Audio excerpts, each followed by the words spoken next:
Welcome back to Dark Dialogue, podcast where we unravel the shadows of the human mind and dive deep into the cases that haunt us. I'm your host, John. And I'm your host, Angela. And alongside John, we're here to explore the stories that keep you up at night.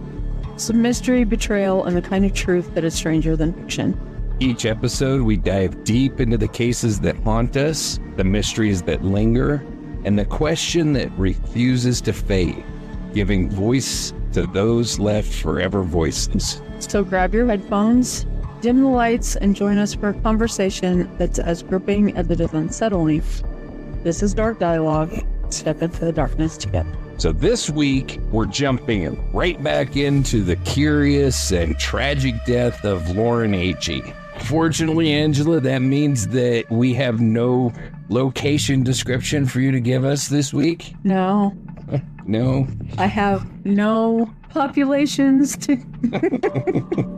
to compare, but it's still the same place. And we have plenty to dig into. So last week, we left off talking about private investigator Sheila Wysocki, who Lauren's mother brought in to help uncover what actually happened to her dear daughter. That's where we're going to pick back up this week. So, ready to get angry again. Yeah, this one is a real barn burner, to say the least. So, Sheila Wysocki's journey to private investigative work began with the murder of her college roommate, Angela Samada, in 1984. 20-year-old student at Southern Methodist University. She was raped and stabbed 18 times, and the case went cold for nearly 20 years. 18 times. Yes. So Sheila was obviously deeply affected by this and described this as the most traumatic event in her life, losing her innocence, and she never returned to college after that, which I can't blame her. So in 2004, a vision of Angela prompted Sheila, who was then living in Tennessee with her family, to act. So she called the Dallas police over 700 times without response. So remember, Sheila was described as a pit bull. Mm-hmm. She's a pit bull. So she called them over 700 times. She researched the case, and she obtained her private investigator license in Tennessee to pursue justice in that case for her college roommate. Her efforts led to the case being reopened. Then in 2009, DNA evidence identified Donald Andrew Bess, who was already serving a life sentence for other crimes. That name sounds familiar. Yeah, he's a dirtbag. And DNA linked him to her roommate's murder, and he was then convicted and sentenced to death. And he's now on death row in Texas, which means he doesn't have a heart attack or something.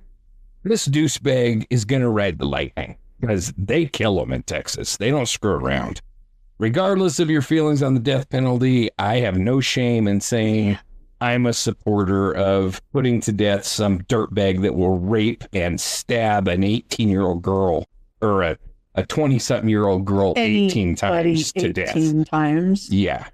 Yeah, now, I kind of ride the fence on that with make sure they're actually guilty. Well, that's... Can't take death back, but yeah. That's a huge thing for me, too, is I get scared with the death penalty because there have been a lot of cases that DNA has exonerated people that were sentenced to death. But in other cases, I mean, I think we have to be very careful and very selective with it. But in other cases, yeah, absolutely. And there are cases where there is no doubt, zero doubt. Yeah. So after solving Angela's case, Sheila received letters asking her for help on other cases, and that led her to continue on as a private investigator, focusing on cold cases in Tennessee and in Texas, and using innovative methods like crowdsourcing for investigations. And so Sheila is licensed in both Tennessee and Texas. I have a tremendous amount of respect for Sheila Wysocki, and her background story is a testament to her resilience and her dedication. And I think it's very likely that her roommate's murder would have never been solved if she wouldn't have pushed the issue and made them reopen the case. I tease about wanting to be people's friend, but the more I hear about her, I want to be her friend. Yeah, she just strikes me as just awesome. To be her friend. Oh. And she's helped so many people. So she has transformed a personal tragedy into a mission to help others. Her journey from a grieving friend to a skilled private investigator highlights the impact of personal motivation in solving cold cases.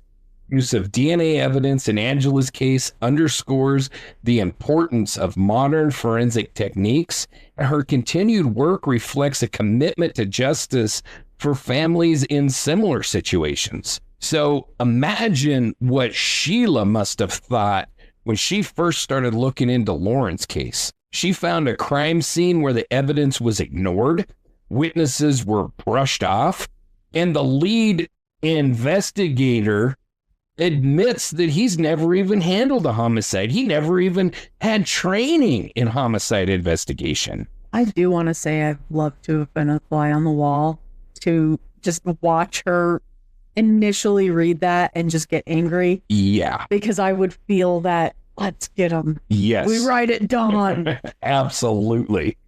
And remember, this isn't a damn TV show. No. This is honestly how she found the Lauren Agee death investigation. Okay. And Sheila Wysocki's investigation into Lauren's death was thorough and methodical, just like her other investigations. She utilized her expertise as a private investigator, but what she does differently than a lot is she leveraged public platforms like her podcast, which she started her podcast for this case. Then it has just gone from there, but this was the first one. That podcast is called Without Warning, and she did that so that she could crowdsource information and raise awareness. And her key actions and methods included a lot of what we're going to be talking about. So first thing we're going to jump into is the autopsy. This segment is going to include pretty detailed discussion of autopsy findings, and it is graphic and it should not be listened to if you are sensitive to these topics. So listener discretion is advised.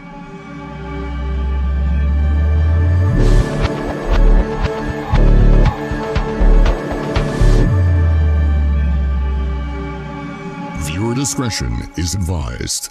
Thank you for that. Yes. So Wysocki reviewed the autopsy photos, and that was a critical step in her investigation.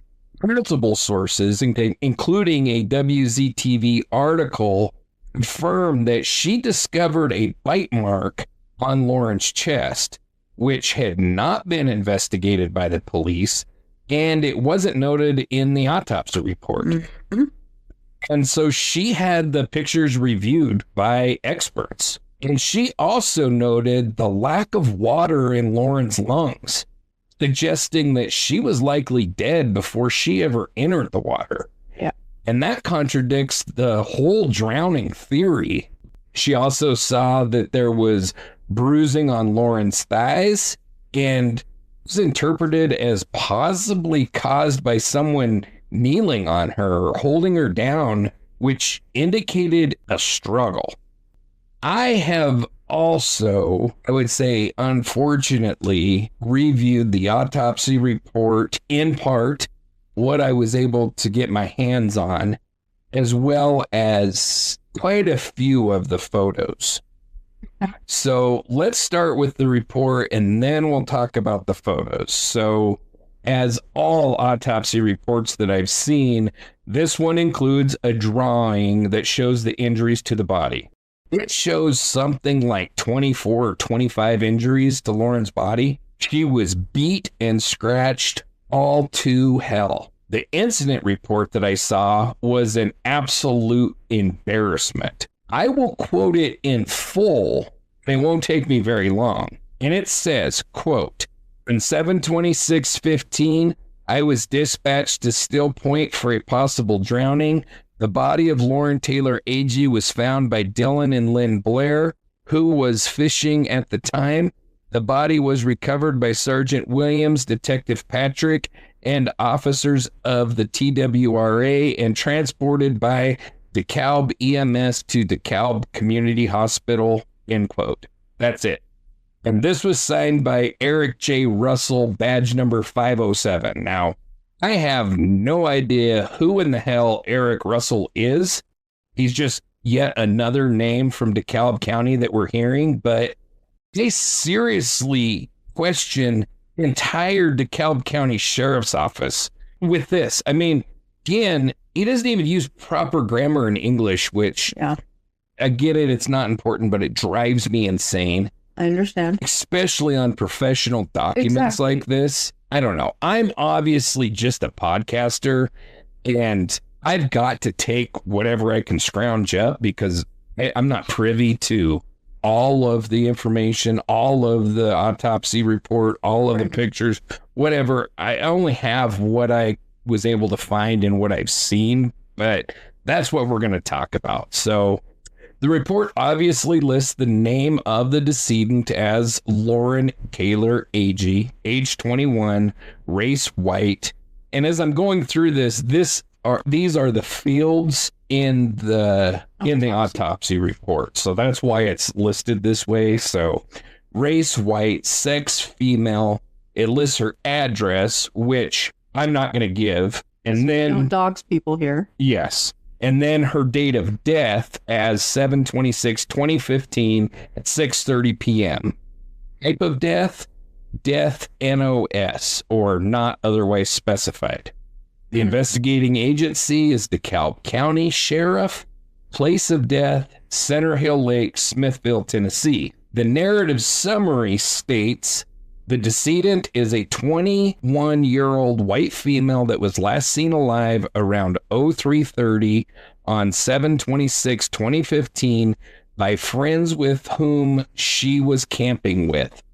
Jurisdiction accepted, yes. Autopsy ordered, yes. Psychology ordered, yes. Physician responsible for death certificate, Thomas Deering, MD. Cremation approved, no. Funeral home, Austin and Bell, Springfield. Cause of death, blunt trauma to head and back. Contributory cause of death, possible drowning. Manner of death, accident. I then looked at the autopsy photos and several things jumped out to me. So in a photo of her hand, it looks as though she's holding a clump of hair in between her fingers. Now, I fully admit that this could be her own hair. And we'd know that for sure if dipshit Taylor would have begged her hands and the medical examiner would have collected evidence, which they didn't. So we don't know. Yeah. But she does have hair between her fingers in the picture. We have the bite mark that Sheila Wysocki found. And as I've said, I don't see this as an obvious and clear bite mark, but Sheila and her experts do.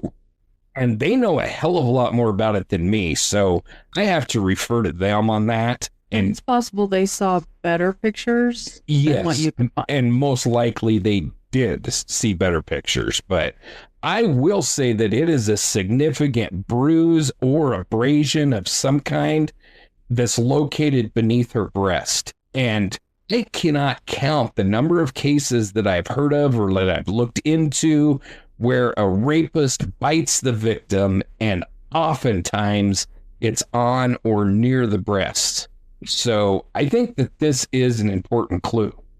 Now, there were several large abrasions on Lauren's back, and these were about the level of her armpits, located near or just below her shoulder blades. So these are bruises and abrasions, and they're large. So I'm just judging off of photos, and There is no reference included in the photos. You know, a lot of times they will include a measure. Mm-hmm. Not these ones. They did. So, but it's DeKalb County. What were we expecting? Right. But they do have like the doctor's hands in the photos. And so using like a standard man's hands, it was able to kind of guesstimate. And that's the best it is a guesstimate. Right. But I would guess that the one on her left side is about 4 to 5 inches in diameter. So it's a pretty big grape/bruise. And on her right back, she has a long collection of bruises. And I would estimate that they're probably 7 to 8 inches long, maybe about 3 to 4 inches at its widest point. So that big. No, she wasn't. So to me, these bruises and their location make me think of someone that's lying on their back on the ground and someone's on top of them. And so they're arching their back to push their assailant off. And that's putting pressure on their shoulder blades and on the heels of their feet. I think that a fall would have shown more scratches and bruises up her neck and farther down her back. But these are all over the arms. Yes, but you roll. The ones on her back I'm talking about specifically right now.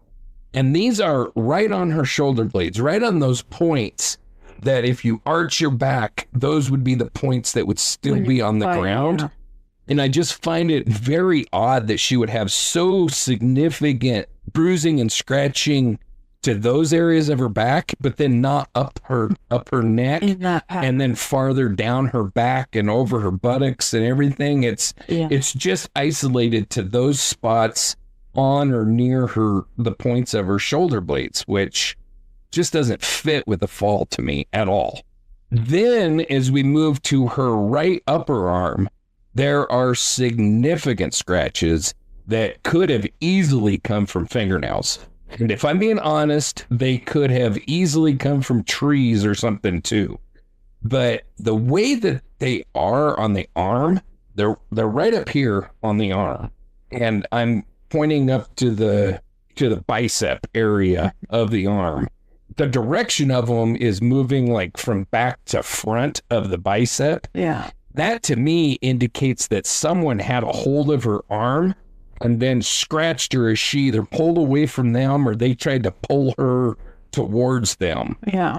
There is one on her arm, up on that right upper arm, that's deeper than the others. So that one does definitely look like it could have been more like a tree branch or something than fingernails, but who knows if it's in the middle of a struggle or something like that. Who knows? And who knows that those scratches all came at the same time. Some of them could have been from fingernails, and then she could have fallen down and had another scratch from a tree or a rock or something. Anything in the area of the struggle. Yeah, so we just don't know. And then as we move down to her right forearm, where her tattoo of the word breathe was, we find several more scratches there and on her right hand. And these could easily be described as defensive wounds, and they appear to me to be defensive wounds. So they're, scratches on her forearm and on the back of her hand where if she was holding her hand over her face and somebody was trying to hit her, it would have hit her forearms and hand first. So it definitely makes sense that it would be defensive wounds. Next to that is what looks like some kind of a puncture wound. Then there's other scratches and bruises on her arm. And then there is a clear scrape mark on the back of her left hand and wrist. They scraped against something or something scraped against them. And oddly, I was only able to see pictures of her right hand, but it shows small scratches. Only the index finger is painted pink and the nail polish is chipped. There's obviously stuff under her fingernails. You can see it in the pictures. Yeah, which we'll never know. We'll never know. before I forget to mention this, because I never wrote it anywhere, but the law in Tennessee, the family cannot exhume the body. Law enforcement only can exhume the body in Tennessee. So we'll likely never know, which I think is an absolutely absurd law. She has bruising and what looks like another scratch or bruise on the outside of her right thigh. And this looks like a pressure type of bruise to me. Like when you're pushed into something really hard and you don't scrape against it or anything, so it doesn't open the skin, Right. but it leaves that indented, deep, dark bruise. That's what I'm talking about when I say a pressure type bruise. Like she was pushed down onto something, maybe a rock or something that was underneath of her, and she was held down on it, and it caused that indented bruise. And then there's also a larger and significant bruise just below that pressure bruise on the outside of her right thigh. And then she has a large bruise and possibly a scrape on the inside of her left knee, and a large bruise and abrasion on her knee, right on her kneecap. Her left knee is banged all to hell. I think she likely fell on it. And then she Pushed had... on it. What's that? Or was pushed on it. Yeah, it looks to me like she probably fell on her knee, but that could have been as she was running away from somebody. That could have been when they threw her to the ground. Who the hell knows? And then she had, and these ones I think are really, really key. And that is, she had bruising, some of which were quite significant on the insides of her thighs. I find curious, to say the least, because short of falling like through trees or something, I'm not sure how you'd end up with injuries to the inside of your thighs outside of rape. Rape victims will often have bruising and injuries to their inner thigh areas for obvious reasons.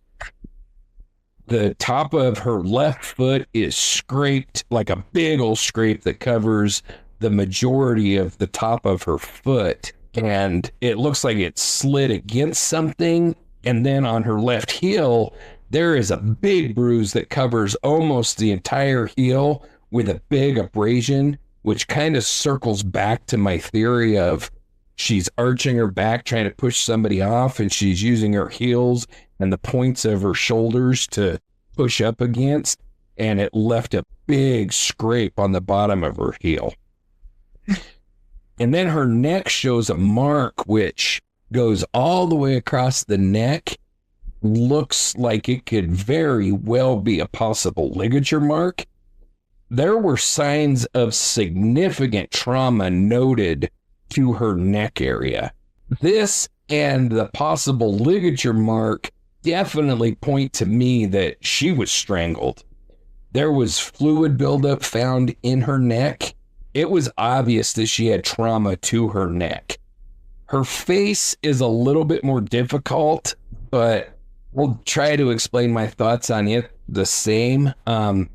So she had what looks like a big blister or something on her lip. It looks like she has swelling to her lower lip. And then what stands out the most to me is her nose. And if you look at pictures of Lauren in life, she has a slender little nose. And then her autopsy photos, it's much larger and it's crooked compared to the pictures of her in life. So, because I believe the autopsy was rushed and botched, just as the rest of the investigation, we have to question everything. So I think that it is at least possible that she suffered a blow or blows to her face and her nose, possibly experienced a broken nose because of this. Yeah. So the injuries that I just described absolutely best fit a scenario where Lauren was running barefoot from someone. Her feet were scratched and beat up to indicate that she had ran and slid on them. The injuries over the rest of her body tell a violent story of beating and rape. At least to me, they do. Everything else aside, looking at these pictures alone convinced me 100% that the official story of Lauren's death simply was not possible. It's also extremely important to note that I've seen the photos of Lauren's body at the lake, and there is a clear triangle-shaped mark on her chest. This mark it perfectly matches the nose of a canoe.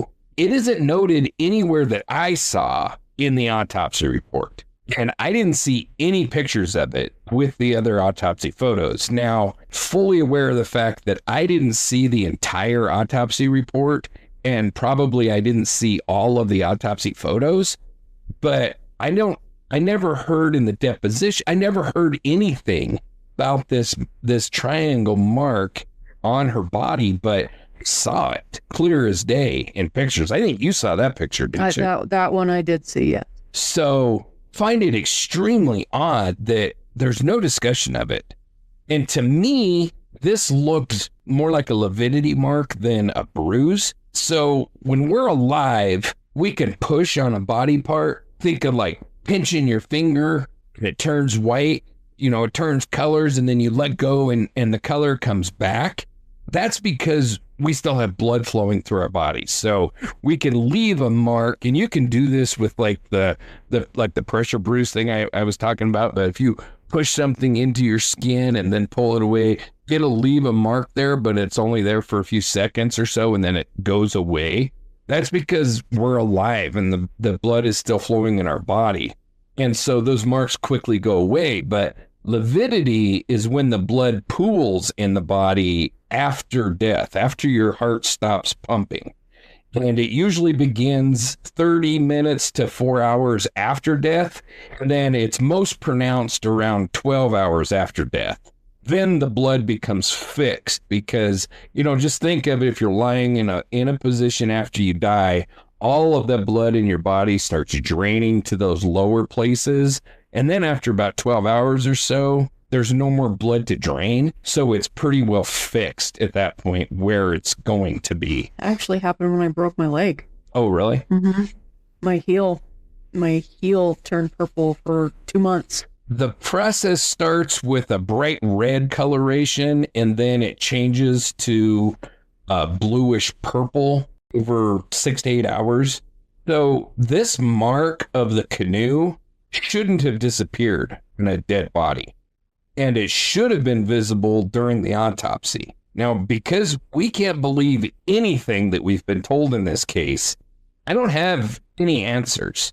I just find it extremely odd that I've seen pictures of the mark. It's very pronounced. There's no doubt about it.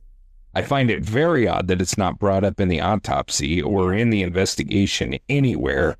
The only person that I heard talk about it was Chris Yarchuk. He saw it, and he said he saw it. Angela, you didn't see the autopsy photos, right? Only the one we're talking about with the canoe mark. So that was at the lake before the autopsy. And only because I heard Allison. Gotcha. So I did see that. But apart from that, I've not seen any of the autopsy. And you probably don't want to, honestly. I probably do not. So just a temperature check. What are you thinking about the case at this point? Depends on how deep you want to get. Well, I'd like to know the kind of your thoughts on it.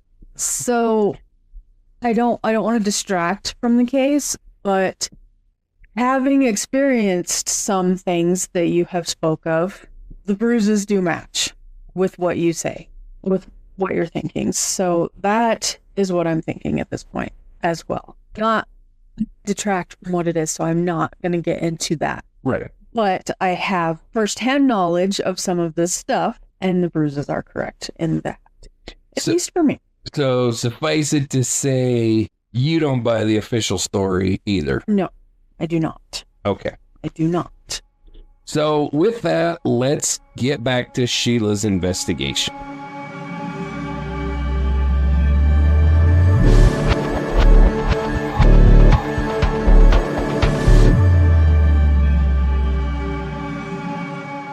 Wysocki conducted interviews with several of the key witnesses, including Hannah Palmer. And during an interview, Sheila overheard a phone conversation between Hannah Palmer and Aaron Lilly, where Aaron told Palmer to, quote, stick to the story. And Palmer stated that no one reported Lauren missing because they thought that she had gone to WakeFest early, which Wysocki found inconsistent with the lack of efforts to search for her. Right. And I find inconsistent with how the hell did she get to WakeFest? Why would she leave without Lauren? Girls travel Without in packs. Without Hannah. Girls travel in packs. Right. I mean, Do not travel alone. nothing about that fits. It's just bullshit. So then Sheila also investigated social media and noted an Instagram post by Christopher Stout the day after Lauren's death that originally it's a picture of them on a wake boat having a ton of fun. And the quote originally said, best weekend ever. And then he later edited it to WakeFest 2015 went pretty good this year. Met some new friends that made it awesome. And she found that suspicious. I find it suspicious. I find it disgusting. Yeah, me too. And then on July 28th, Aaron Lilly posted a picture on Facebook of him hanging out and having fun with friends, like on a cliff or on a rock or something. Yeah. And that was odd.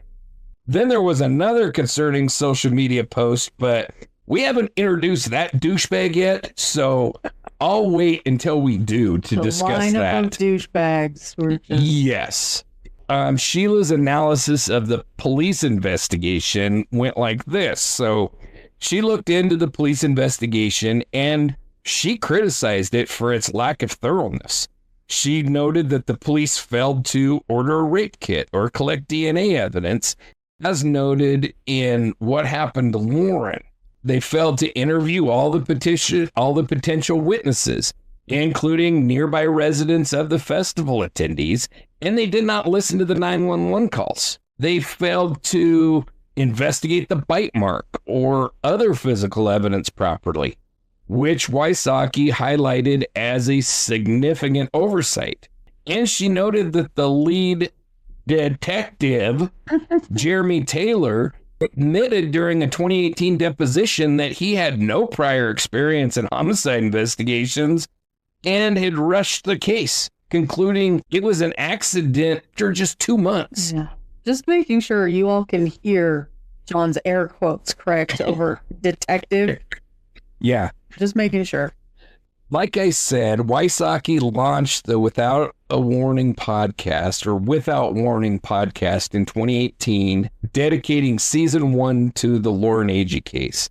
And through the podcast, she shared her findings. She interviewed experts like forensic investigator Mark Lesby, and she kept the case in the public eye. The podcast gained significant attention, ranking as high as number 16 worldwide in news and politics, and it led to new witnesses coming forward. Good. And then on April the 6th, 2017, less than 2 years after Lauren's death, both Sheila and Chris Yarchuk appeared in an episode of 2020. And correspondent Deborah Roberts interviewed Sherry and Mike Smith, Sheila Wysocki, and White County Deputy Chris Yarchuk. The episode highlights much of what we've already discussed, and it also included footage of Chris Yarchuk experimenting with a dummy. So he took a dummy that matched Lauren's height and weight, and he threw it off multiple places along the cliff. It performed just as I would have expected. It didn't reach the water when thrown anywhere except for from that 90-foot cliff.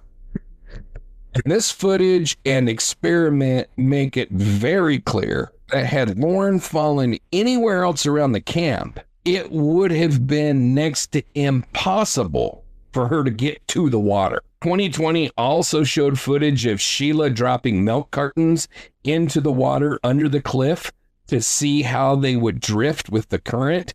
And she spoke about the bite marks and the lack of investigation on the part of douchebag Jeremy Taylor. And then number one. Yes. And then following this 2020 appearance, Sheila was contacted by the, quote, houseboat people. They shared how concerned they were after watching the episode that the whole story wasn't told. And they told her that there was another boy with the group that weekend. They were stunned that he had never been brought up before. And as it turns out, that other young man was a guy by the name of Brix Gambrel. Douchebag number two. Yes. So there are suspicions about Brix's exact whereabouts and actions that weekend, but the houseboat couple confirmed that he was with the group. And they left that night and headed back up to their campsite.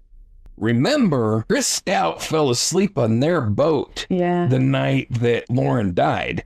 So the group left the bar, went to their houseboat, woke his ass up, and then they went on up to the campsite. So houseboat people were the last ones that saw the group. I wish we knew their names. Those houseboat people. But they were the last ones that would have seen the group before they went up to the campsite. So they're very important witnesses. It is very suspicious that his name was never brought up by any of the other campers, and he never came forward at all. Well, of course he didn't. And after this discovery, Sherry Smith realized that he had been the strange man that has shown up at her house after Lauren's death.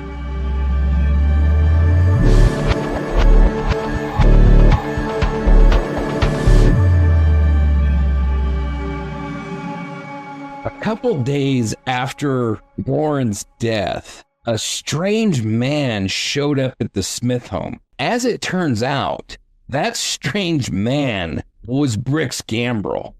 So Sherry gives an account of that I'll give you right here. So Sherry Smith says, yeah, it was very awkward when Brix showed up at our house. It was like the day after Lauren had died, and I was in my bedroom. I was having trouble getting out of bed. And Mike comes to the door and he says, you know, Sherry, there's a guy here that knows Josh, went to school with Josh, that wants to talk to you for a minute. And, you know, I'm just, at that point, I'm just in shock. I can't breathe. I'm just like, oh my God. And so I get up and I put, you know, kind of a robe on, and I go out there and I'm like, yeah, can I help you? And he's like, he looks at me, and I've never seen this guy before in my life, okay? And he's looking at me like, hi, my name is Brix. I was, you know, at WakeFest with your daughter. And I'm like, okay. He goes, yeah, do you know anything what happened? You know, what you know went on that day? And I'm standing there like, I'm seriously, you're asking me, you know what went on at WakeFest? And I said, you were there, right? And he wouldn't look me in the eye. So now he's just like standing here in my house. I can tell he doesn't want to be there. And he's just like looking at me, and he's gritting his teeth. And he's like, yeah, just wondered if you knew anything about anything that happened.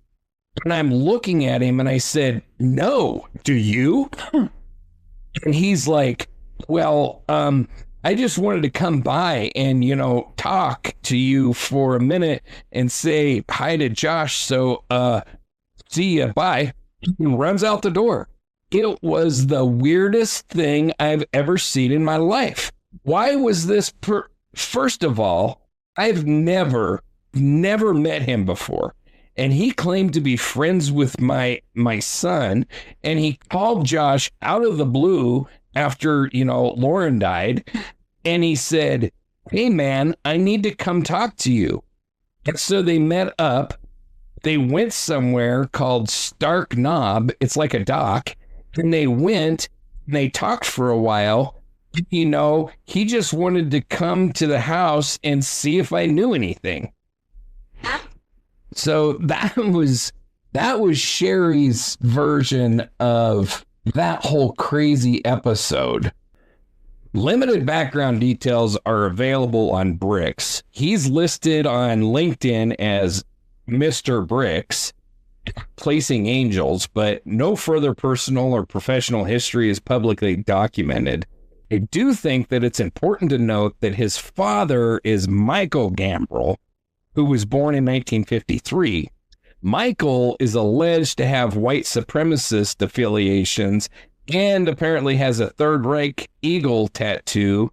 He wore SS emblazoned clothing. In 1975, when Michael was 22, he was convicted in the shooting death of a black teenager. The trial revealed that he picked up a shotgun and stated, "I'm going to kill me a bunch of N-word." He was sentenced to 10 years for this murder, so he should have been out of prison by 85 or 86, which was well before Bricks would have been born. Even so, this history adds a layer of controversy and complexity to Bricks Gambrell's background. It is noted that he was, and likely still is, very close to his father. And he was likely very influenced by his dad's prejudices and viewpoints. What his dad did before he was born in no way makes him guilty of murder. What fuels suspicions of him is primarily him hiding his presence at and around the time of Lauren's death and potentially influencing the perceptions of his character or involvement in the whole damn affair. However, there is no evidence linking his father, Michael Gambrell's past conviction to Lauren's death, and Bricks himself was never charged criminally. I do think that it's important to note that Michael Gambrell's affiliations with white supremacy groups and ideologies are speculative on my part. I found it mentioned in numerous sources, but was not able to independently confirm it. I also can't say that he still maintains these viewpoints, if he ever did, or their effect on Bricks. I did find the information interesting, and I felt that it was important to include it. So that's my "don't sue me for defamation" paragraph. Yes. Gotta have that. Gotta have that. What we do now know is that Bricks Gambrell was part of the group that attended WakeFest with Lauren Agee. This has since been confirmed by multiple sources, including a Daily Mail article which lists him among the friends camping with her that weekend. Sheila Wysocki also thought that Bricks was an important lead. She described him as the camper's dirty little secret in her podcast, and I 100% agree with her on that. And then in December of 2016, Sherry filed a wrongful death lawsuit which named Hannah Palmer, Aaron Lilly, Christopher Stout, Bricks Gambrell, also referenced to as Bricks Gambrell in some sources, and it's just different spellings of the last name. Also listed in the lawsuit are John Doe's 1 through 10 and Jane Doe's 1 through 10 as defendants. Don't know who those are referring to. Yeah. Through this lawsuit and the depositions surrounding it, family was able to find out all kinds of information. A lot of what we know about Bricks comes from the deposition of Chris Stout. So let's dive into that. So Angela, will you play the role of the lawyer and I'll be Chris? Another skit. Let's do it. Perfect. When you arrived with your boat at the marina, did you see Mr. Lilly? Yes. Okay, was he with anyone at the time? Yes, that's where I met Bricks. Okay, so there was a group so far of yourself, Aaron, Bricks, Hannah, and Lauren, correct? Yes. Was there anybody else who was there with you in that group?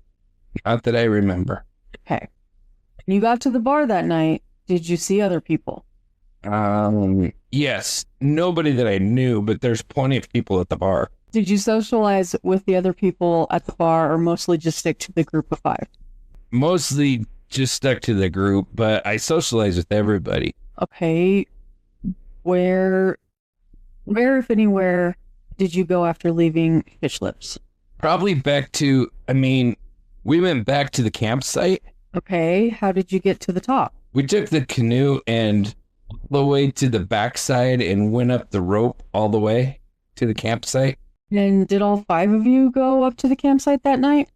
I don't remember if Bricks did. No, Hannah and Aaron, me, Lauren, and another girl went up to the top of the campsite. Saturday night? When was the last time you saw Bricks? The bar. Okay, what was he doing at the bar? Socializing with everybody. Do you know when he was spending the night that night? No. And the night before, he had spent the night where on Friday night? I don't know.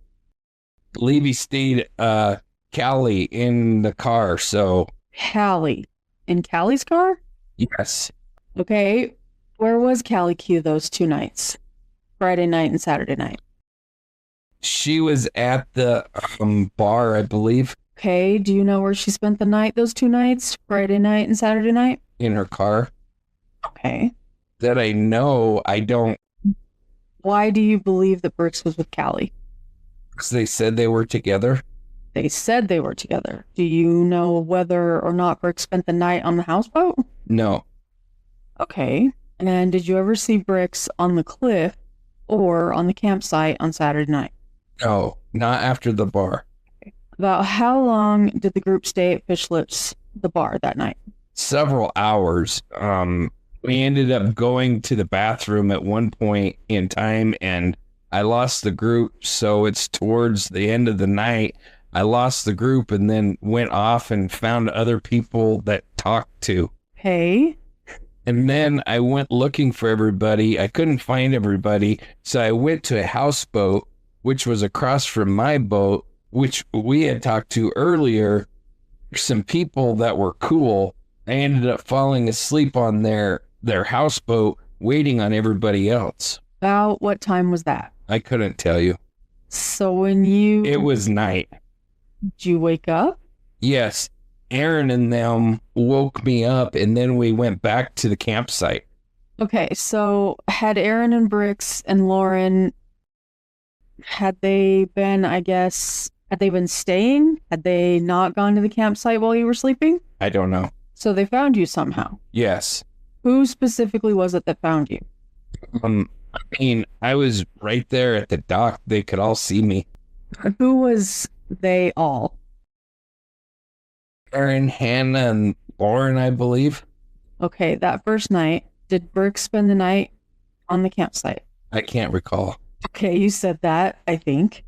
I don't think he did. Okay, it's that second night you were found by The group. And the group included Bricks or didn't include Bricks? No, it didn't include Bricks. Okay, so the 2 girls and Aaron, they found. Yes. And where did you all go after that? To the campsite. And how did you get there? The canoe. Did you talk to Aaron and Hannah and Bricks about the fact that Lauren had died? Yeah. When we went to the police department that night before we went home, and I guess that's where they took our statements, or that's where they received all of our statements and stuff. So did you all leave the police department together? Separately, but yeah. Did you all go get dinner together? No. You went separate places. Yeah, I don't know what they did. I went home. Did you take your boat home at the time? Yes. Okay, so what about Bricks Gambrel? Have you communicated with him since you've been in prison? Yes. Okay. How have you communicated with Bricks since you've been in prison? Telephone. Okay. Has he called you or have you called him? I called him. Okay. Now, what was the subject of those phone calls? I don't know. We were just talking. Did you guys ever talk about the case? Yes. Did you ever talk about Lauren's death on those phone calls? No. Hey, what did you say to Mr. Gambrel about the case? I mean, we were talking about the lawsuit that she was trying to put on us. Like, I totally know. What did you explain to him about that? I mean, No much. She just said that she's just suing for a lot of money, just trying to avenge her death, I guess. Okay, so and what else did Brick say in that phone call? That's all I can recall. Has he spoken to you more than once? No, Okay, now remind me again. Did you call him or did he call you? called him. Okay, how did you know how to call him? Or where did you call him originally? Because he's my friend? Did you call him to talk about the lawsuit? No. Okay, what else did you talk to him about if not the lawsuit? Just catching up because, I mean, I had been incarcerated probably 6 months by then, so. When was that when you spoke to him last summer? Oh, probably. Do you recall? I couldn't give you a date on it. But you believe it was 6 months into your incarceration when you spoke? Yeah, close to it. Okay, so that would have been potentially December of 2016? Yep. Okay, since that phone call, have you spoken to Gambrill since then? No. Okay, have you communicated with him via email? No. And had any other contact with Mr. Gambrill since then? No. Has he tried to contact you? No. Okay.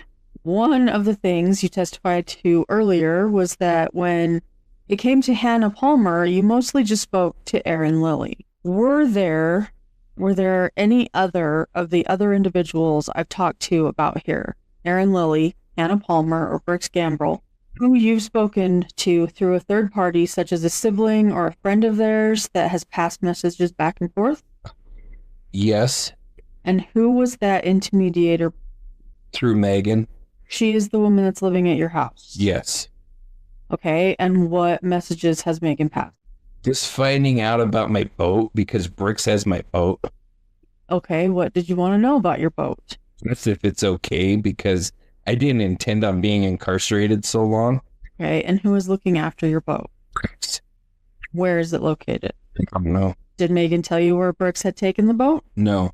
What sort of boat is it? It's a Malibu Sunsetter. Is that a ski boat? Yes. So a few things strike me as strange as hell in this deposition. So first, Chris remembers everybody there and what happened, but just can't remember if Bricks was there at all or when or anything about Bricks. And we aren't talking about a group of 50 kids field party like we were talking about in Brooklyn's case. Yeah. We're talking about 5 or maybe 6 on a camping trip. So it is just simply not believable that he can't remember if Bricks was one of them. And it's also damn strange to me that before the WakeFest weekend, Chris didn't know Bricks at all. He met him weekend. And then not too long after, Chris goes to jail and gives his boat to Bricks to watch and take care of. Mm-hmm. Why not Aaron or another friend? Why not his parents? Chooses Bricks? This guy that he claims he didn't know well and didn't know at all before WakeFest? Right. And we're not talking about a long period of time between WakeFest and his incarceration. I think he's incarcerated in 2016. WakeFest is July of 2015. So we're not talking about a long-standing friendship here. And then following that, Sheila gets a call from a friend of Chris's that wants to remain anonymous. And the conversation with him and Sheila is as follows. So, Angela, will you play Sheila? And you're going to have very small parts in this. Okay. I have noticed that you've never since asked me to give you a hand again. So No, you learned that lesson. Not. All right. So, I'm anonymous. I don't really know where to start because there's so much I want to talk about, but I guess I'll start with me and Chris. Yeah, we've been friends for a long time. We rode motorcycles together and a lot of stuff. And basically, I asked him like what happened because all my friends are telling me I didn't really know Lauren. I knew of her, but all this stuff I'm hearing and so I asked him, and we're alone, and I asked him like straight up, like, dude, it's just me and you. What happened?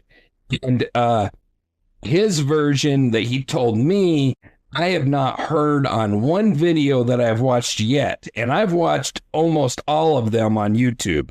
His version is basically the same as most of them, but he says that when they went to sleep and woke up, that she was gone or whatever, that they thought she had went back to her ex-boyfriend, that she had gotten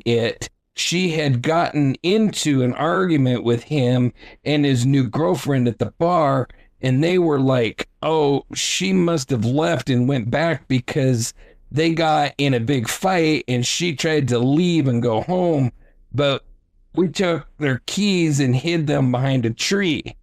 Say that again? They did what with the keys? They hid them behind a tree so she couldn't get them and leave. Uh-huh. Because she was drunk. But then he gets to telling me about this Bricks kid, and I haven't heard anything about him yet. I recognize his face from school because I went to Hendersonville High School. Uh-huh. I recognize them, but I don't think I've ever really met him. But Chris tells me that the guy like gave him like really big, like, I guess the silly word I could think of, the heebie-jeebies, and like scared. And basically what he told me is that he thinks that Bricks killed her, and somehow Aaron saw it or was walked up on it happening or something, and the Bricks kid scared Aaron into shutting up basically, but then he ran off to the Bahamas right after that happened. Right. I don't know if any of that's true, like as far as the running off or anything like that. I don't know anything about this. Right. And so then he basically was like, I understand why her mom is doing this, but she's like ruining my life, man. And he didn't do anything wrong. He was like, yes, her daughter was drunk and died, but he was like, I didn't do anything. He didn't feel like he should go forward with what he thought? That's what I asked him. I was like, what's going on with the investigation or whatever? Well, because he said, all right, I'm sorry. Let me back up a little bit. He said that, they thought she ran off, but then I don't know why he would come back and tell me that. The Bricks kid gave me the heebie-jeebies. Right. Like, I don't understand. Guess because he said once they found the body and they thought she fell off, he tells me that he thought that maybe he would have done something like that. It just struck me as really odd. I've been thinking about this for a long time. The case got closed and I didn't know what to do after that. Sure. So yeah, that's about the extent of our conversation. He really didn't want to talk about it when I asked him. At first, he was kind of like, I caught him off guard because me and him joke around and play. And when I asked him about something serious, he was kind of like deer in the headlights. First, he was going to change the subject content. It seemed like he was kind of trying to like steer away. He was like, oh, just kind of an accident. He was being real vague. And I was like, no, what happened though? Like, what really happened? You were there. And then that's when we started talking about it. But as far as Chris's character goes, I could never see him doing something to harm her. I know he's getting a bad rap because, he's made a bunch of mistakes with all these DUIs because he likes to party too much, but he's the life of the party. He's not, if that makes any sense. He's the one everybody calls to come over. He's such an energetic, like happy, fun person to be around. never like, I've literally never seen him serious, like, and I'm like a mad serious. I mean, he's always just so goofy and joking around. Even when we ride motorcycles, he would do all this crazy, goofy stuff just to make people laugh. So how did he come up with the story? I mean, he knows it, or, I have no idea. Don't know if it was like something that, because it doesn't add up to anything, that besides like the main non-important details, it doesn't add up with anything else that I've heard. And I don't know. It makes me question. Like, I think he might know what happened, and I don't know if somebody has scared him and Aaron into just not telling, but it seems like at some point they would be like, okay, we have a $10 million lawsuit. Maybe we should just tell somebody. But I don't understand why it would keep the secrets from. So basically, he said that Bricks was up on the cliff, which we knew. And he felt like Aaron walked up on Bricks, and then Aaron helped him dispose of the body. I have no idea. He just said that it seemed like he knows that he did something to her, and Aaron knew what happened. So like that was his like quote unquote theory about it, I guess. That's why he made it sound like he didn't know for sure, but if something happened to her and she really didn't fall off, that would be his guess. Bricks gave him the heebie-jeebies. Yeah. He said he didn't like him. He said it was just a weird, like, stoned kind of person that he could see hurting somebody, but... So, yeah, the fingers are definitely being pointed at Chris. Definitely. That's coming not from us. That's coming from different people. And then I couldn't make out what he was saying at this part, so I'm just guessing. And that is, he's literally forcing me to think or to find out if he really did something. I just don't see him. I don't see him doing anything on purpose. Do you think he'd cover something up? I think he might. He might be bullied into not telling something because he's out of fear, because he's not a fighter. He's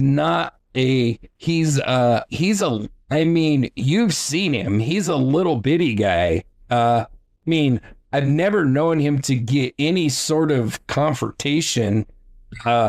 He's always been like one, like in a confrontation has happened, he's gone because he doesn't want to be around or doing.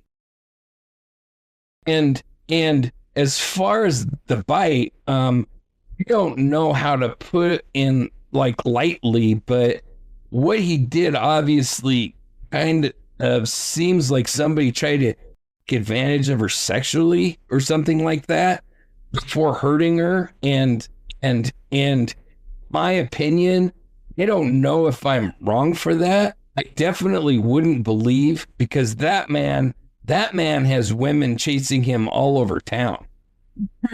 And I don't see why he would risk his freedom and stuff like that. And he just doesn't strike me as a person that would do that. Like I said with the comment he said to the cop about the gun, like that sounds like something Chris would say, like something off the wall, sarcastic, trying to be funny, not being serious.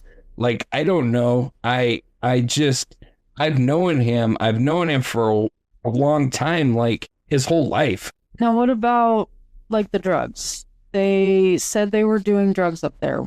Would you see him doing drugs? Oh, I believe that. Okay. Now, did you know his girlfriend, Callie Q. Smith? Chris's? Yes. No, ma'am.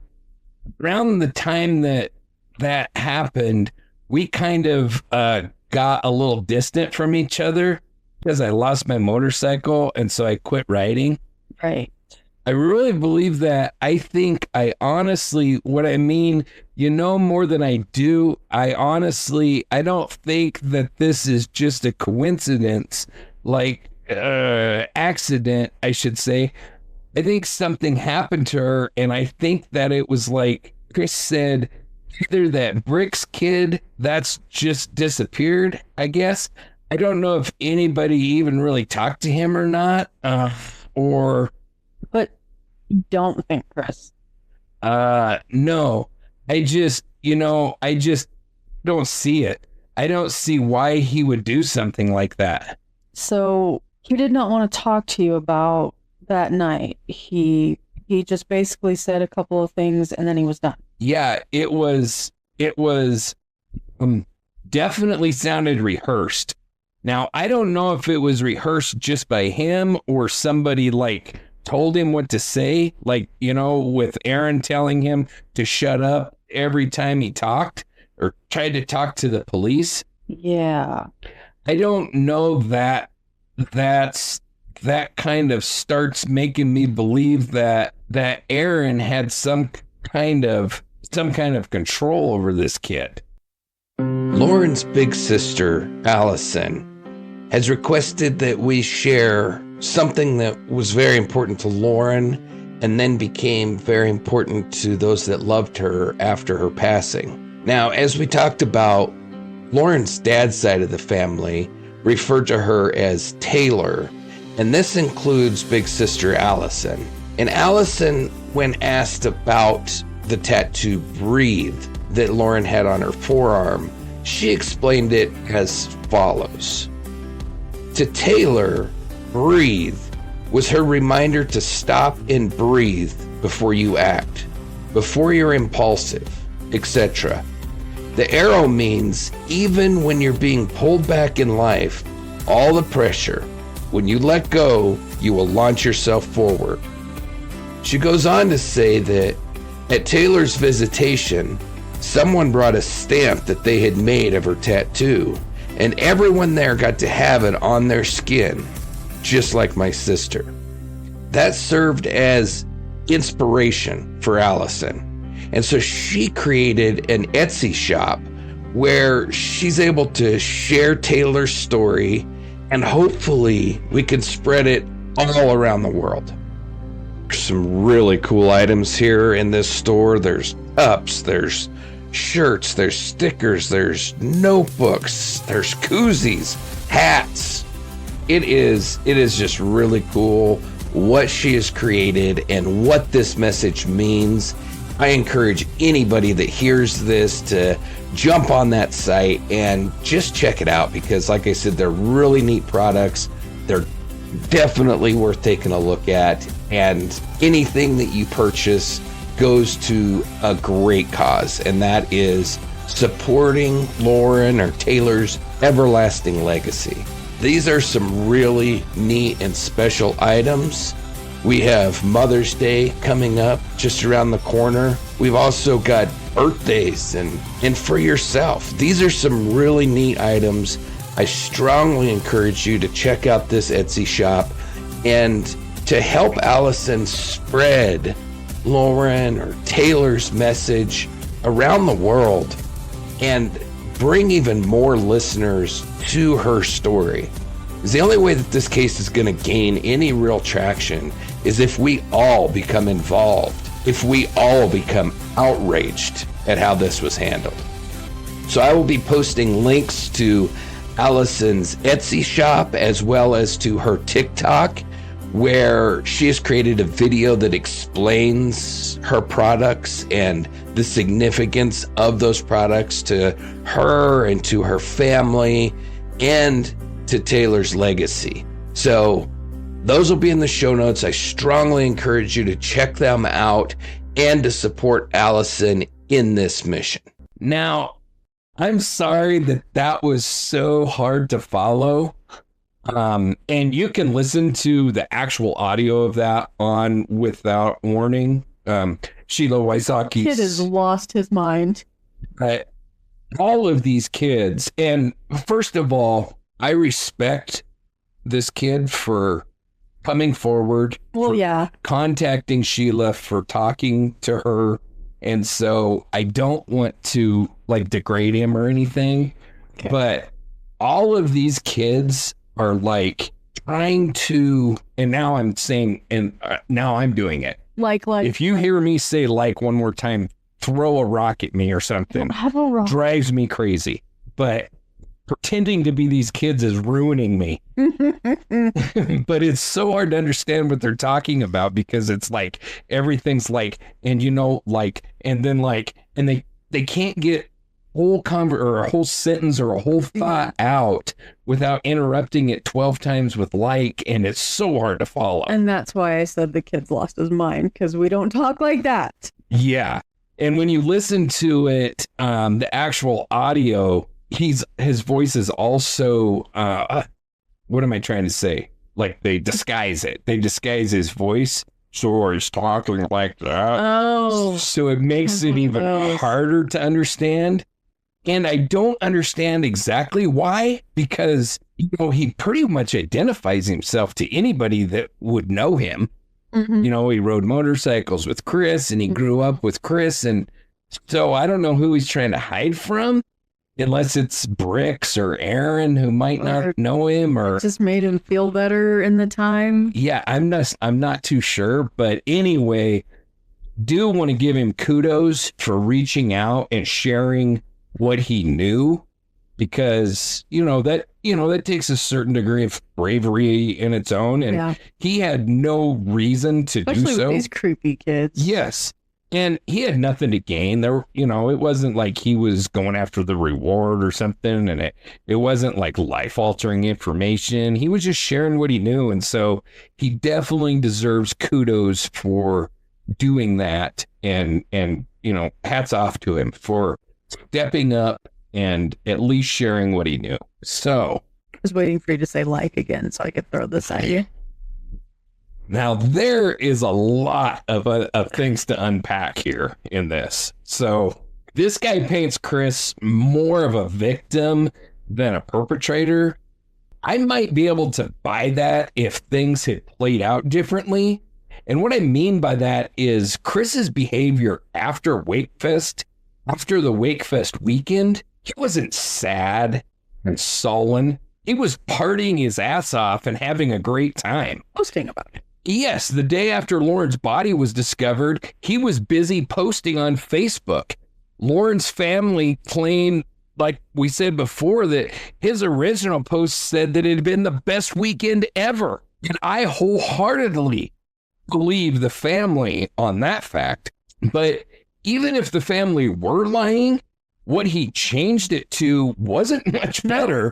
And I have a copy of that post. You just shouldn't be posting at all. Yeah, not at all. Solemn. The second post, which I have seen and I have a copy of, Chris posted or changed the post, whatever you want to believe, to quote, WakeFest 2025 went pretty good this year. Met new friends that made it awesome. Hashtag WakeFest, hashtag WakeFest 2015. Neither of these depict a kid that is heartbroken over Lauren's death or one that is being bullied into lying about it. Being this callous and tone deaf tells me everything that I need to know about Chris Stout. It takes a special kind of asshole to post something like this when you know a family is mourning the loss of their daughter or sister. So I don't buy the Chris is a good guy part of Anonymous's statements. Flat out. You think that Chris is an asshat. Yes. What he has to say, though, definitely does make me question what really happened that night and how Bricks Gambrel fits into the whole story.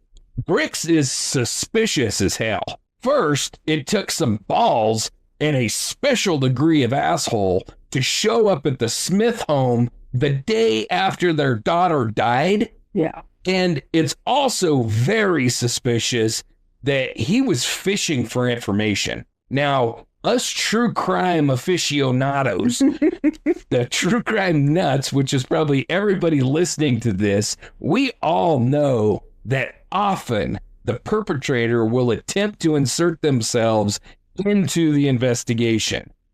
I think that is exactly what he was doing when he went and visited Sherry Smith. He wanted to know what they knew, what the cops knew, if there was anything that he needed to get out in front of. And steer in the other direction. Yes.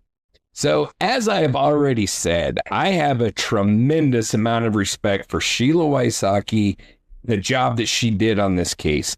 Her investigation has been instrumental in keeping the Lauren Agee case in the public eye and challenging the official ruling.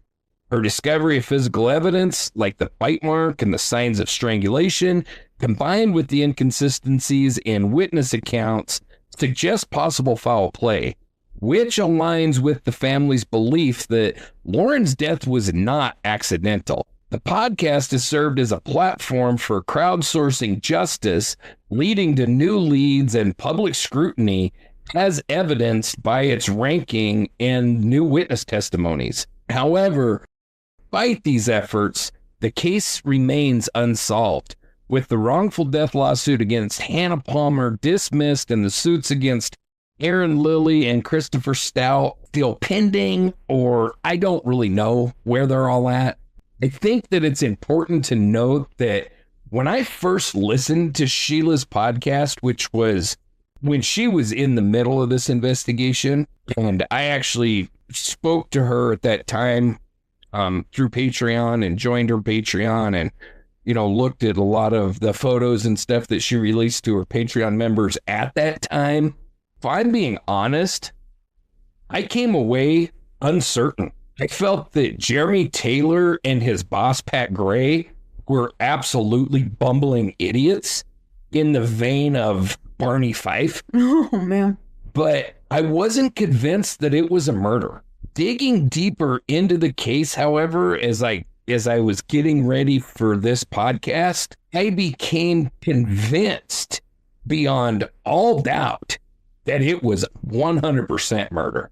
And I already said that the autopsy photos were a big thing for me, which, when I said I saw the photos and stuff when I was a Patreon member, that was the photos of Lauren, like at the lake and stuff, the triangle and those photos. But I didn't see the autopsy photos at that time. So I've already said that digging into it this time around, the autopsy photos were huge for me. And I would say that the biggest key for me was putting my eyes on the location, the lake, and like I said, the autopsy photos, injuries to the body. And I will be putting a video together to supplement this podcast, because if there's ever a case that you really need to view certain things, it's this case. Yeah. And that will be uploaded to YouTube, and I encourage all of the listeners to watch it once it's up, because seeing with your own eyes makes such a huge difference. Lauren's family hired a hydrologist who determined that if the young woman fell from the cliff where she and her friends were camping, like Jeremy Taylor's report claimed, it would have been impossible for her body to float against the current. This is a huge one once you see the location. To believe, so you can remember back when I first listened to it, you put pictures in your mind and you're trying to imagine this lake and all of these things, and you don't see the pictures, so it's just in your mind. And I can still see my mind's picture, what I had imagined. And I had imagined that her body would have had to go a short distance, like around the corner. Mm-hmm. When you get your eyes on this, you actually see where the camp was. She had to go against the current for quite a long time. Mm-hmm. And I also had this pictured as a lake, but this is a river.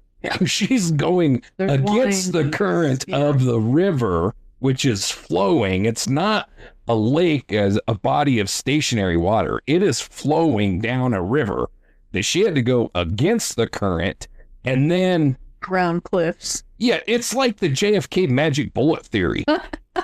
Yeah, I feel like I'm Garrison, in the courtroom saying, so this bullet stops in midair, turns 180 degrees.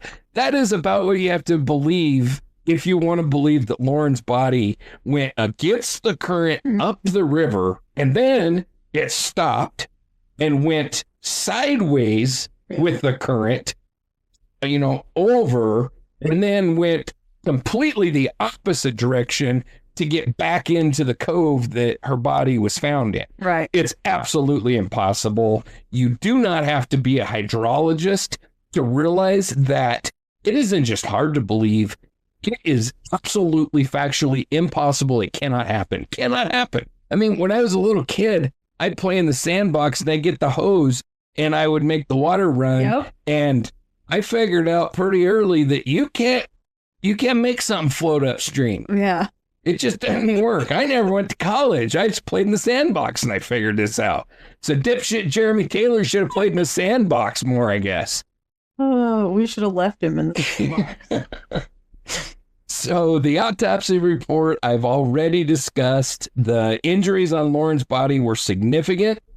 Her poor body was covered in scratches and scrapes and bruises. The official theory doesn't explain even one of these. According to Jeremy Taylor and his brilliant theory, Lauren got up to pee, and in her drunken state, she stumbled to the edge and accidentally stepped off the cliff.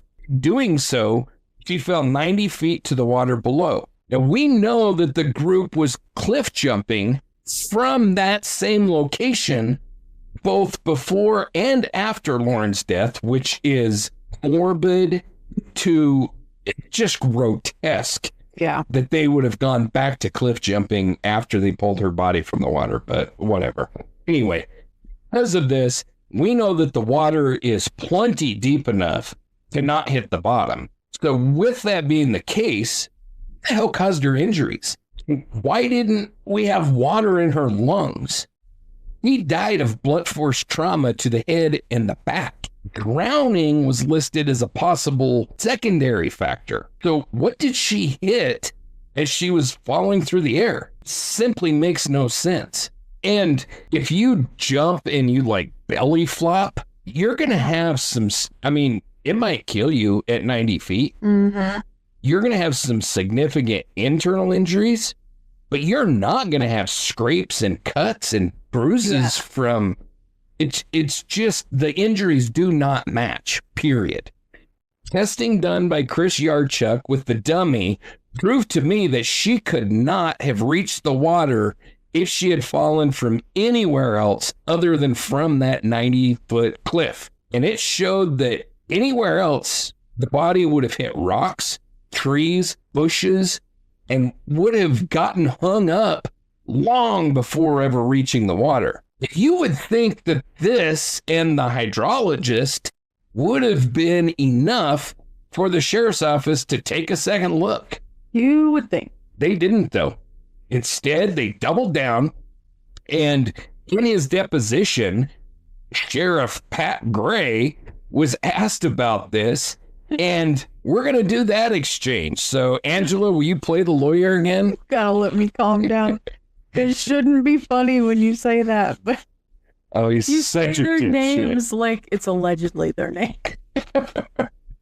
If you have to say sheriff or detective in front of them, it is alleged with these freaking idiots. Who am I playing? You're going to play the lawyer again, and we're going to start kind of in the middle because it would have been just way too long to do the whole deposition and people would have got tired of my stupid voice. So I just took a snippet out. We're getting an Oscar tonight. But let me tell you. Where we're going to pick up the questioning is the lawyer is asking Sheriff Pat Gray about the Tennessee Bureau of Investigation reviewing the case and what steps the sheriff's office had taken to look for new information. So with that, as the lawyer, go ahead and kick us off. TBI didn't reopen if they reviewed what you'd already done, correct? I'm sorry, review? TBI reviews what you've done, but you don't do anything in addition to what you've already done in substance. Right. If something new came up, then yes, I assure you, we would look into it and see what it was. We'll mark this as Exhibit 2. Okay. Have you reviewed the medical examiner's report in this case? Yes. Okay. We might get to that this second. Let me show you another document. See if you recognize this. Do you recognize this transcript? Yes. What is it? It's a news release. Approximately when did this news release take place? March 13th, 2017. These your words? Yes. And does this appear to be an accurate version copy of what you released to the news? Yes. Why do you feel the need to make a news release March 2017? Because Fox 17 News kept running things that were making things appear one way, which was the wrong way. And how? What is the basis for your conclusion that Fox News is skewing the information? People talking about it and him putting people on there, telling things that wasn't true and doing scenarios of things that wasn't true. How? Tell me about the scenarios that you saw. The dummies, them throwing the dummies off the cliff. Okay, so Fox 17 did a news report about someone throwing dummies off a cliff. Yep. Just gonna presume talking about to reenact? Yes. The scenario of Lauren accidentally falling from the location where she's believed to have fallen and died. Yes. And why do you conclude that that couldn't have been true? Because they don't know where she fell off at. Do you know where she fell off? No. How do you know that they don't know the individuals throwing the dummies off were incorrect? Because they don't know that that's where she fell off. Where that happened at is very close to my house. Right across from there is a boat ramp that I've used all my life. I know where that is. I know how narrow and long that goes back in there. So to say that they knew exactly where she fell off would be a false statement to them because they have no idea. They're like me. They have no idea. The only thing I have are the facts of what has happened to know that she suffered a fall, and that's all they have too. How do you know that Lauren Agee suffered a fall? By the autopsy. The autopsy report we'll get into in just a second. Mark this Exhibit 3. You say the autopsy report allows you to draw the conclusion she suffered a fall. That's correct. In particular, as compared to any other form of blunt force trauma which might have caused her death? That's correct. Okay. To this press release, it states that the incident was reported. Can I have mine back? I'm sorry. Sure. All right. So it says the incident was reported on July 26, 2015. Why did you feel it was important to disclose here in the autopsy and toxicology results document blood alcohol level being twice the legal limit? That's what it is. That's what it was. But I'm asking. All of these here are facts. I'm going to say it again. I want to read the last thing, let you read the last thing that's in the first paragraph. And when you go out and slander my department about something, then I'm gonna try to straighten it back up. And these are the facts of the case. Not what somebody said, not what somebody done. Those are the facts of the case. So, did you at any time employ anyone to conduct a reenactment of the alleged fall? No. Because we don't know where she fell off at. Based on the barrier files, no clue what she says here, report on someone conducting an investigation of their believed position of the fall. That's exactly right. Their belief. There's nobody going to know that. Right. But the conclusion of their investigation that she couldn't have fallen from the spot that they chose and landed where she was found, right?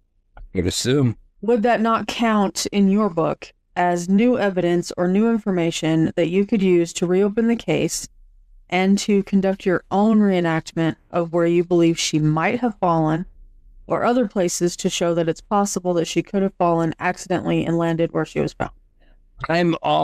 It could go right across from where they'd done that on the other side and make that happen, go right along with that autopsy report. But you didn't. Because I don't know that's where she fell. So why? But my question to you, which you didn't answer yet, is whether or not this reenactment counts in your book as new information that you could use to find out whether this was truly an accident. No. Why does this not count as new information? Because nobody knows where that point was of where she fell off. If you're asking me where they have picked out if she could have fall off there or not, I mean, she could have fell. I don't know. Would have done as much damage to her as the autopsy report. I don't know that, but... So your conclusion is that she definitely fell. Is that correct? That's correct. I believe that. Based on the evidence that you have in the case file, the investigative report, is it possible at all that she could have died by other means and not by an accident? By the facts of the case that I have? Yes. As far as what the detectives has done and what the autopsy and toxicology reports are, yes, I believe she fell. Right. But my question was, is it possible that she could have died by other means other than an accidental fall? I see that the conclusion is that she fell, but do you believe the evidence allows for room for possibility that she could have died from other means? I only have the facts that I can go off of, and those facts are what the report is and of the autopsy and what the investigation is. I do not see that noted in the autopsy report of someone who specializes in causes of death that says that in there, other than the possibility of drowning, I think was on there too, or something like that. I'd have to look at the report to say that, a secondary to it or something. Did you ever go and visit the campsite where Lauren and her friends were staying at? So have you seen the campsite in person at all with respect to this investigation?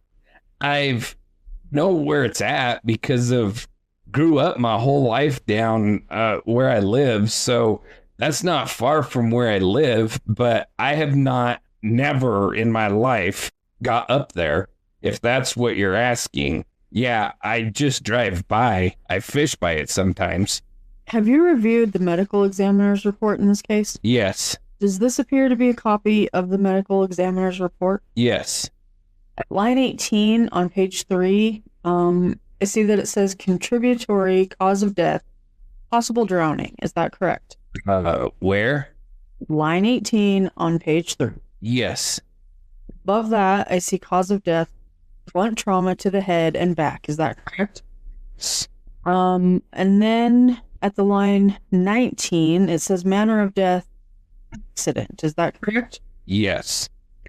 In your experience as sheriff, is it fair to say that the manner of death is a conclusion drawn based on the evidence? I'm trying to understand what this report to you represents. This is what the pathologist seen in his investigation that ruled the manner of death. Multiple blunt force injuries is the cause of death. Multiple blunt force injuries on page 4. It says pathological diagnosis, blunt force injuries to the head, abrasion to the right side of the forehead, tan abrasion of the lip, blunt trauma to the torso, multiple abrasions and contusions. It says on page 5 at the top, cause of death, multiple blunt force injuries, and possibly drowning. Is that accurate? An accurate reflection of what you see in this medical examiner report? Yes. Is this what your office used to draw the conclusion that Ms. Agee died of as a result of accident falling? No. Did you use to make that conclusion? The autopsy, along with what the detective had found out through his case, is what determined that. Are there any particulars about what the detective found out in this case that you rely on to draw that conclusion? I don't. You would have to talk to the detective about that. All right, we'll mark this as Exhibit 4. And I will say it's just not the report itself. also with the pictures that was taken that you have been supplied a copy of also. So we're going to stop here with that. I would love to include all of the depositions, including this moron and Jeremy Taylor, but that would take multiple episodes. So I'm just going to refer you to Sheila's podcast, Without Warning, and she has depositions that you can listen to. I will say that they make this sheriff and Jeremy Taylor look like absolute idiots to the point that I'm embarrassed for them. The sheriff and Jeremy do that themselves? Oh, definitely. Yeah. I don't mean that the podcast like shines them in a bad light. I just mean that listening to these idiots makes them look like idiots. Yeah, it's difficult. It is. It's really difficult. You know, like in what we just went through, he says towards the beginning of it that he relies on the autopsy report to make all these determinations and all this and that. And it's all the autopsy report and the autopsy report. And then you get to the end of it and he's like, well, it's not just the autopsy report.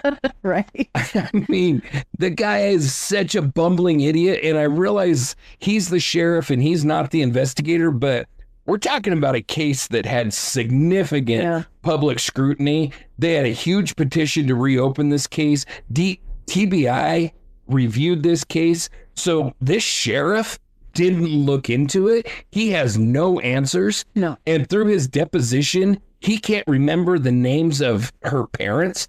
He can't remember the names of the White County deputies that disagreed with him. He's backpedaling a lot. He just doesn't care. And that it is so obvious. So stands out for me in this whole reenactment that we just did is that they were just not open to any other possibilities. Once Jeremy Taylor and the sheriff's department closed the investigation, there was nothing that was going to make them change their mind. And I think that if someone would have walked in and confessed, they would have still tried to wiggle around it so that they wouldn't have to admit that they were wrong. They were not open to any evidence, and they wouldn't listen to or look at anything that didn't agree with their conclusions. They just wash their hands of it. Absolutely. So I do encourage the listeners to watch the 2020 episode. It's available on YouTube.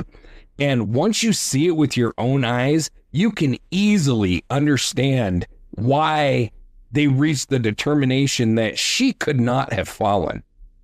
Like the sheriff dipshit says, you don't have to know exactly where she would have fallen from. It's because there's only one place that she could have fallen from and reached the water. If she would have fallen from there, her body could not have ended up where it did. They didn't claim that they knew exactly where she had fallen. And really, it doesn't matter because if she fell, she had to fall from that cliff. And if she did fall from the cliff, first of all, she wouldn't have had all those injuries. And second of all, she could not have drifted against the current to end up where she did. Period. End of story. It's not possible.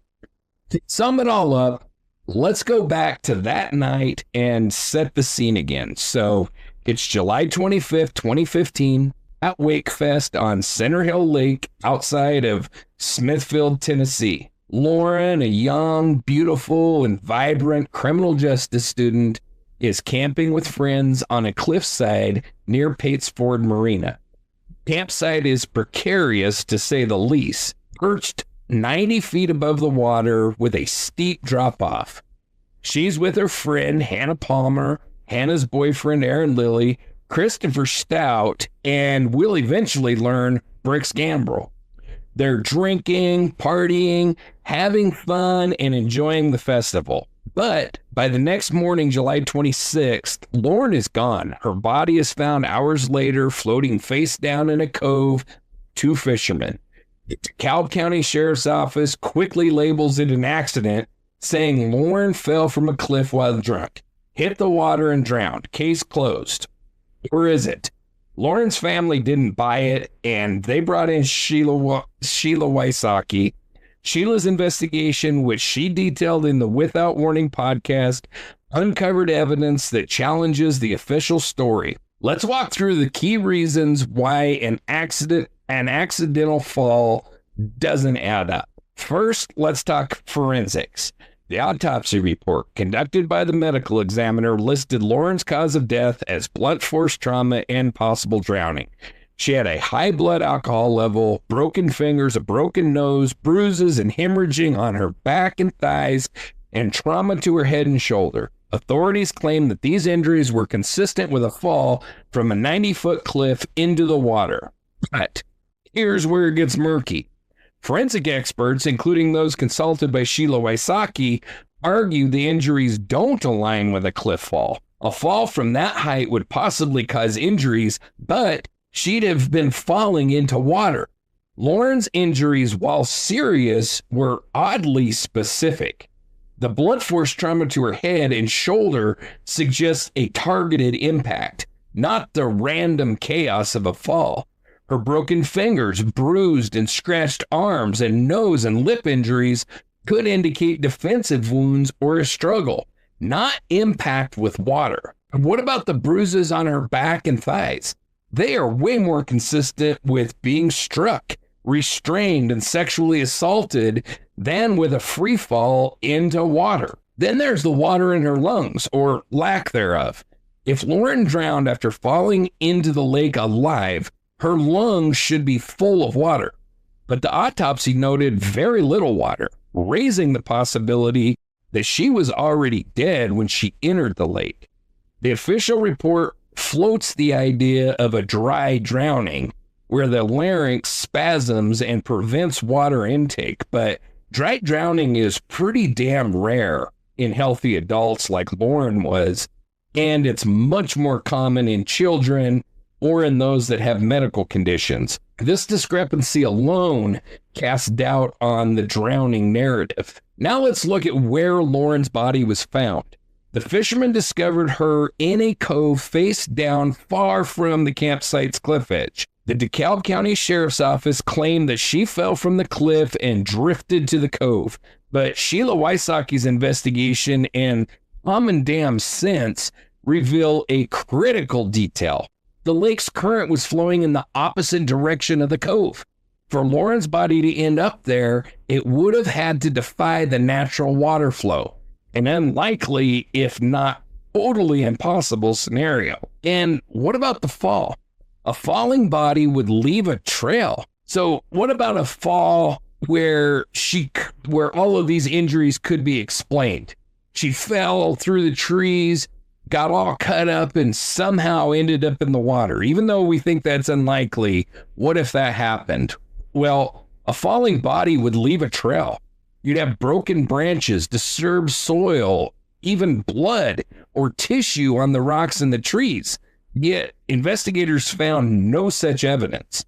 Granted, they hardly investigated, but they found no broken foliage, no blood trail, no scratches on Lauren's body that were consistent with tumbling down a rocky cliff. Her belongings, shoes, phone, wallet were still at the campsite, untouched, suggesting she didn't wander off to use the bathroom or meet someone as her friends had speculated, especially not barefoot.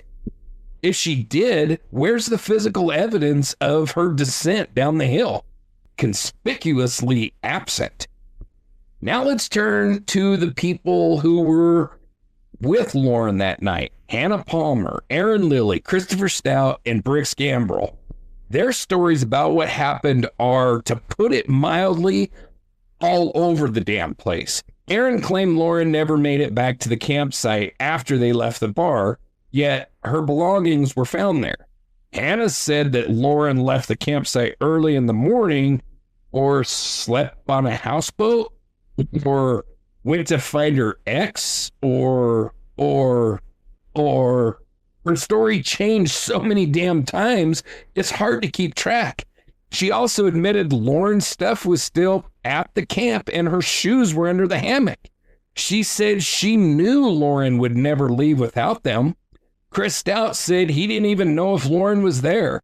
He couldn't remember who was, if it was inconvenient to his story. In one story, he said that he believed Lauren got up in the night, but he didn't feel her leave the hammock that they shared, a claim that strains credulity, drunk or not. Right. These inconsistencies raise red flags. If Lauren fell accidentally, why didn't her friends hear anything? The campsite was small. You could even say tiny, with the hammock and the tent near the cliff's edge. Fall, and especially a struggle, would have made noise. No one reported hearing a thing. There would have been screaming. There would have been screaming, and I didn't mention it, but they had a dog up there. I was wondering about that, and somebody said a cat? I didn't hear about No, a cat. cat. He was calling the guy a cat. Never mind. But they did have a dog, and Hannah said that that dog would have barked at any strange movement or anything. So yeah, my dog bark if you sneeze. So why didn't they report her missing? Instead, they continued partying at WakeFest, with Aaron later posting on social media about what a great weekend it was. Sherry Smith noted that none of them attended Lauren's funeral, and one of them was overheard telling another to keep your stories straight. That's not the behavior of grieving friends who witnessed a tragic accident. Mm-hmm. There's also the matter of Brix Gambrell, whose presence wasn't initially reported to police. The tip by the houseboat people is the only way that we even knew that he was there. Sherry's strange encounter with Brix shortly after Lauren's death is strange as hell, to say the least. It definitely further fuels suspicions. What was Brix hiding, and why were the others so cagey about his role? Finally, let's talk about the investigation, or the lack thereof. The DeKalb County Sheriff's Office ruled Lauren's death accidental within days, despite glaring issues. Off-duty officers Ryan Melanson and Chris Yarchuk, who found Lauren's body, noted the campsite's dangerous setup and found the group's behavior odd. Chris Stout even threatened to take Yarchuk's gun during questioning. A bizarre statement, to say the least. Probably should have been arrested for that. Yeah, yet the sheriff's department didn't secure the campsite, allowing the group to return the next night where a campfire was seen. Potential evidence like Lauren's belongings wasn't collected or properly documented. The lead investigator, Jeremy Taylor, admitted to never receiving training in homicide investigations, and the coroner's report relied heavily on the assumption of a fall without exploring any alternatives. When Sherry and Sheila pushed for a reinvestigation, citing new witnesses and forensic analysis, the sheriff and DA refused, claiming no new factual information had emerged. This dismissal, despite thousands of people signing a petition to reopen the case, smells like a rush to close an inconvenient case. So, if Lauren didn't fall, what happened? We need to be careful here, as speculation can often muddy the waters, but the evidence suggests a few possibilities. The blunt force trauma and the lack of water in the lungs could point to an assault or an altercation before she entered the water. And that's exactly what I believe. Her friends' conflicting stories and failure to report her missing hint at a cover-up, whether to hide an accident that they caused or something more sinister. Peter Lilly had a history of domestic violence, which was reported by his ex-girlfriend, Cassie Franks, and Chris Stout's prior DUIs and evasive behavior add to this suspicion. Could an argument or assault have escalated, leading to Lauren's death with her body moved to the cove to stage an accident? Skeptics might argue the accidental fall theory still holds. Maybe Lauren, intoxicated, stumbled in the dark and fell without leaving a trail. Maybe her injuries look odd because of how she hit the water. But the absence of environmental evidence, the current's direction, and the minimal lung water poke holes in that narrative. The official story feels like a convenient way to avoid a messy investigation, especially when the sheriff's office had little incentive to challenge a group of young partiers at a very popular event for the county. Lauren's death is a puzzle with missing pieces, but the evidence that we have doesn't fit the accidental fall story, in my mind. Her injuries just don't match a 90-foot drop. Her body's location defies the lake's currents.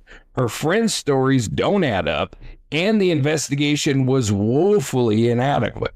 Sherry Smith's wrongful death lawsuit filed in November 2016 against Hannah, Aaron, Chris, and Bricks was at least partially dismissed. The family's fight continues. What really happened to Lauren that night?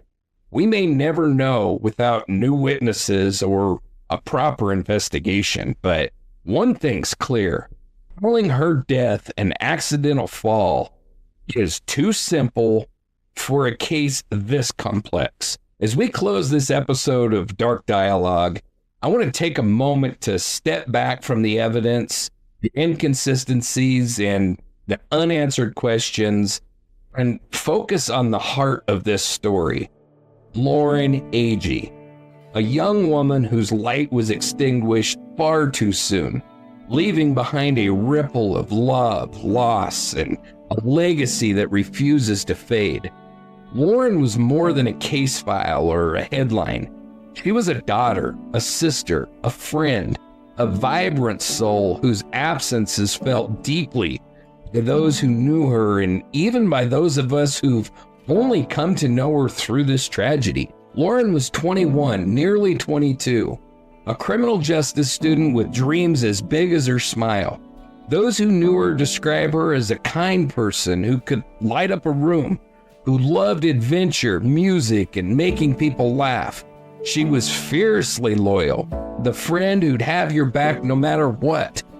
WakeFest in July 2015, she was doing what she loved. Surrounded by friends, soaking in the energy of a summer festival on Center Hill Lake.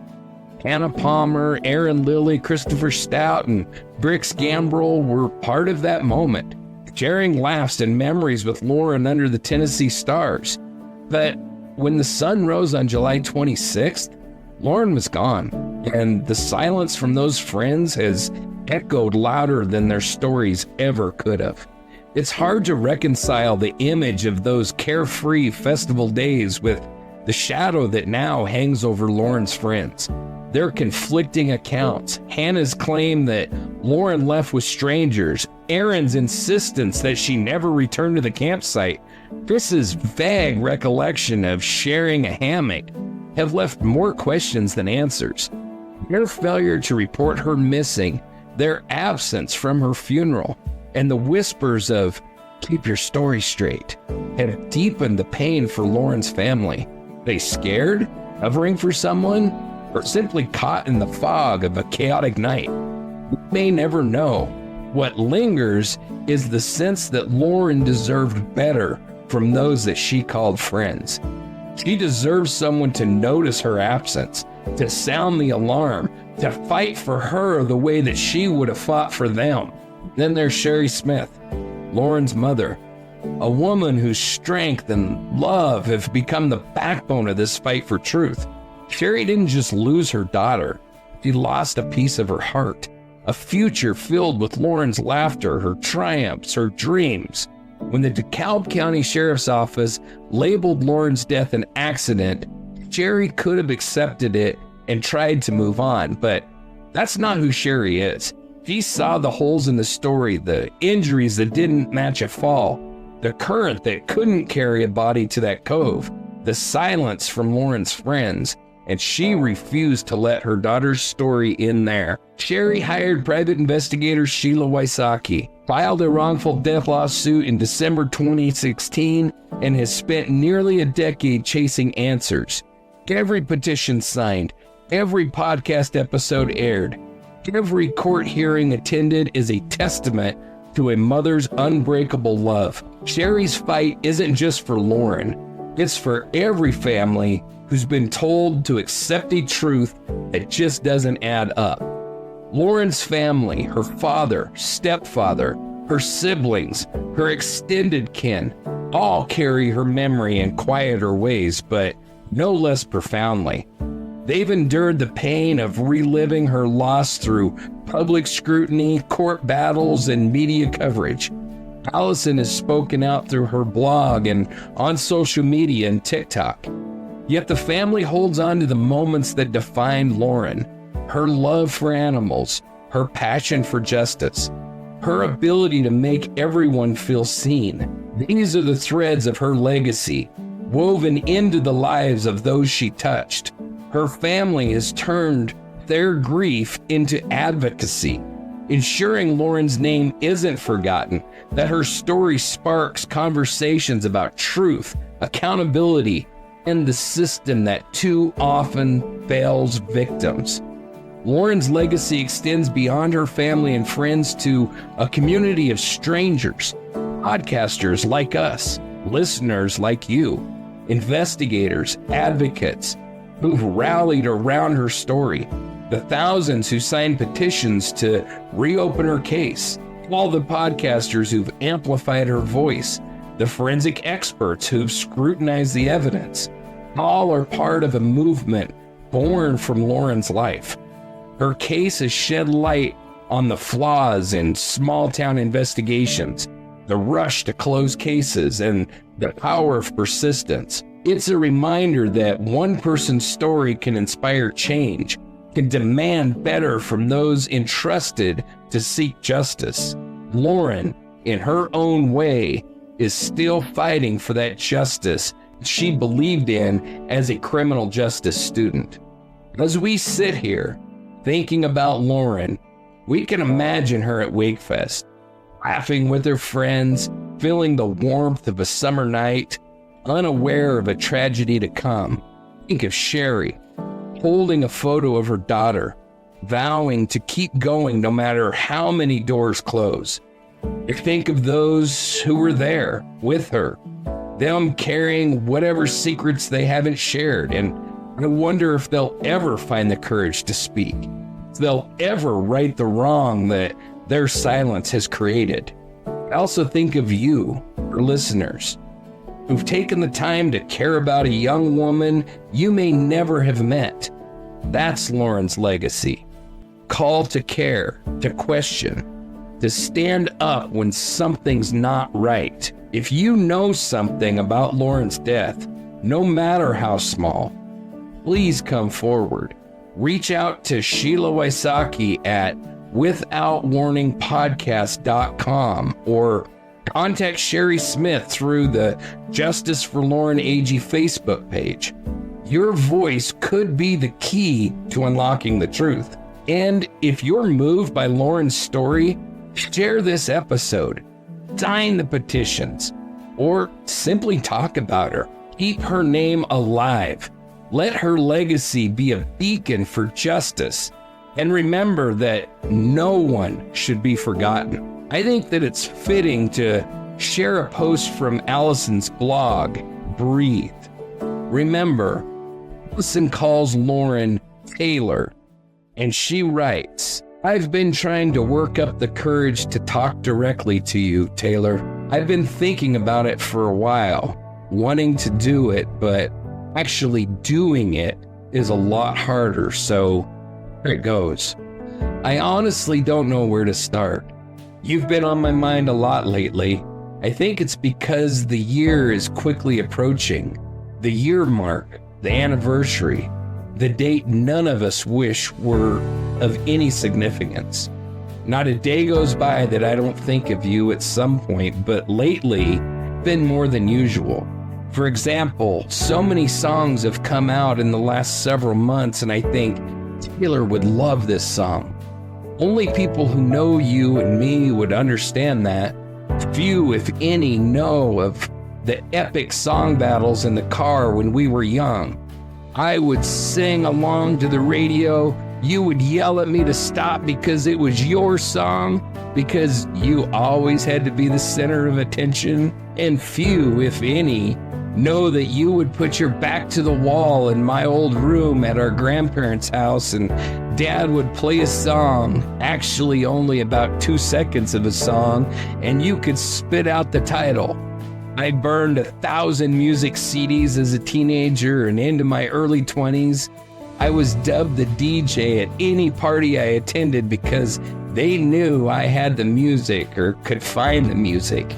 You have always been the same, and I guess we can say, get it from our daddy. I also thought of you the other day on my sweet friend's 50th birthday. For those of you who don't know, we lost him to a tragic drowning accident here in Alabama last June 20th at the same name festival where Taylor lost her life. I like to think you guys have met and having the time of your lives, running rampant in heaven, having dance parties and laughing and watching all of us down here from the best seats in the house. No doubt you two would get along perfectly. 50 was fun, friendly, energetic, genuine, and had an infectious laugh. I would almost say you guys have identical personalities.